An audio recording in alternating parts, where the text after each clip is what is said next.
Hey there, happy day. Welcome to day 87 of the 90-day BP challenge. Sharon Horne-Ellstrom here. BP, of course, for me, stands for blood pressure. My goal over this 90-day push is to lower my blood pressure so I don't have to take any prescription medication for it. Now, our challenge and our task today is all about what I call process CI. CI, for an old quality manager or an old quality professional, stands for continuous improvement. Tony Robbins, and I've done a lot of research and a lot of studying of processes and continuous improvement throughout my corporate career. In college, it started my love and my study and my interest in quality and how we do things. And how we do things is simply a process. Everything and anything that we do in life can be broken down and understood as a process. It can be a step-by-step thing that we do. Everything we do, even though we don't identify it, we do in it's a process. It's the way we do it.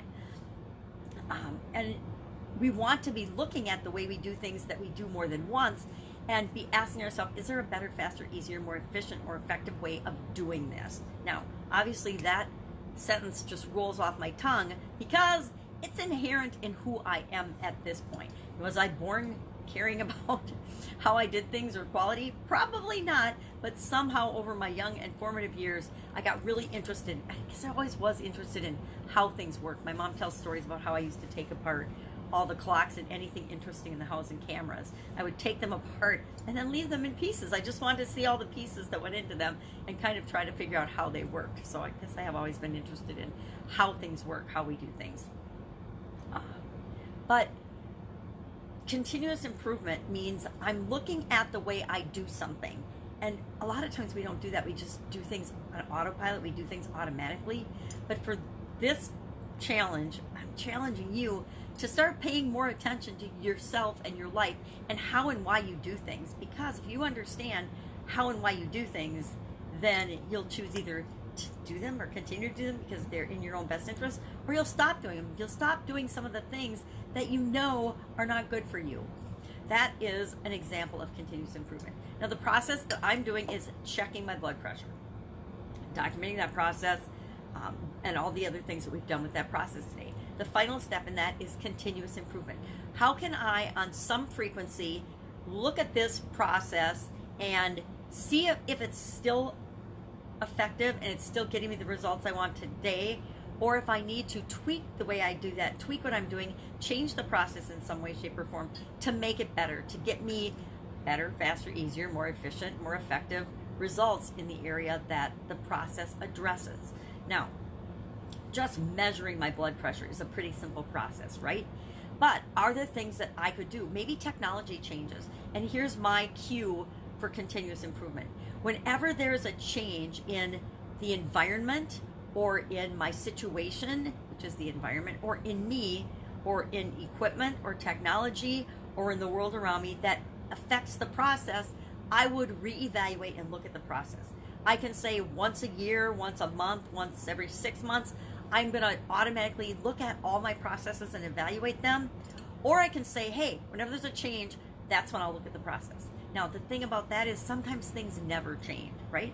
Once I set up and get the habit that I'm gonna drink 8 glasses of water a day, the only way that process is gonna change is if something changes in my environment or around me. Say, for example, I go on vacation. Remember, I've got the water glass trick where I put a glass on a place that I walk by often. Every time I walk by, I take a drink of water. When the glass is empty, I refill the glass. Well, maybe I break my glass. That would be a change in the environment. Maybe I am on vacation, and so I need to alter my process in terms of how I do that and where I actually put the glass. This is a really simple example, but I think you get the idea. If there's a change in the situation or environment, I am going to have to alter my process. And that's when I'll look at the process and say, is it still effective? Is it working? Or do I need to make some kind of a change in the process?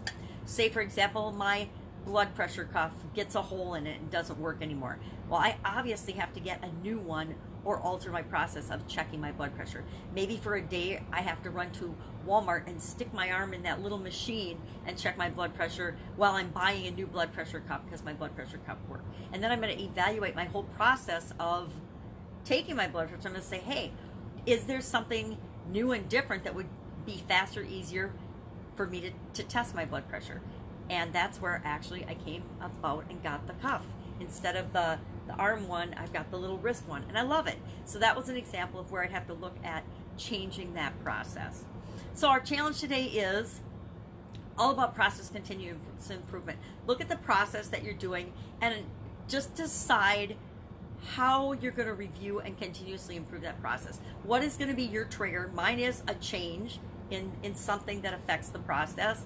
Yours might be, and mine is also once a year, almost every process, everything I do gets analyzed and reviewed to see if there's something. Number one, do I need to still keep doing it? Is it even necessary? I learned this in corporate America. We used to, being in quality, you're in charge of all the information and all the data and all the processes.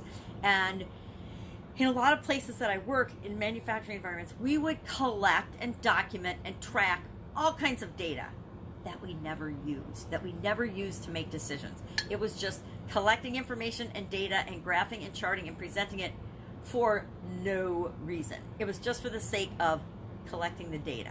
And in my own businesses, once I left corporate America, you had to do that because other people wanted the information. In my own businesses, I got really good at paying attention to what I was tracking. Was it even necessary information? And then if I wasn't using that information for anything, especially to make decisions to move my business ahead, I would discontinue or stop doing that. Unless it was something for the USDA, where we had to have a record of something, and keeping a record of something for the USDA is a reason for doing something, right? Documenting the temperatures in your freezer and your cooler to prove that you're always at temperature and your food is safe for the USDA and for your own. I mean, we would have done it anyway, whether we were USDA guidelined and inspected or not, because guess what? If your freezer breaks or your refrigerator breaks, it ruins all of the inventory you've gotten in there. That's a very bad thing in a food business and a manufacturing business. And you don't want that to happen. More than the USDA doesn't want that to happen. So you take steps to make sure that it doesn't ever happen. And one of those things is monitoring and documenting the temperature of your coolers and freezers every day. Now they have graphs and automatic equipment that can do it for you, but guess what? Some human being or an alarm needs to be set up so that you still pay attention to that. Again, those are examples of technological changes that might come into play that make someone having to walk over to the cooler or freezer, check the temperature, and write it on the clipboard unnecessary, because you can get a piece of equipment that will actually do that for you. But then somebody needs to monitor the piece of equipment and make sure that that's working properly too, right? So there's always something. Whenever we solve one problem, we create another situation or problem that needs to be addressed. That's one of the cool things about business, is whenever we provide a solution to people and help them out in one way, it usually causes another challenge for them in some other aspect of their life that we can usually help them out with. So today, let's get back to it. Process, continuous improvement. How and when are you going to evaluate and decide whether your process needs to be relooked at in terms of improving or changing or eliminating it altogether? That's it. Have an awesome day. If I can help you in any way, if you have any questions about this, hit me up in the comments below. I don't want you to feel like, I don't get this, I'm stuck. Here's the process I did. If you need help, I can totally help you looking at your process and looking at and figuring out, well, what does continuous improvement have to do with it? That's it. Have an amazing day. I will, of course, be with you tomorrow with day 88. 88 is going to be great. Have an awesome day. Bye.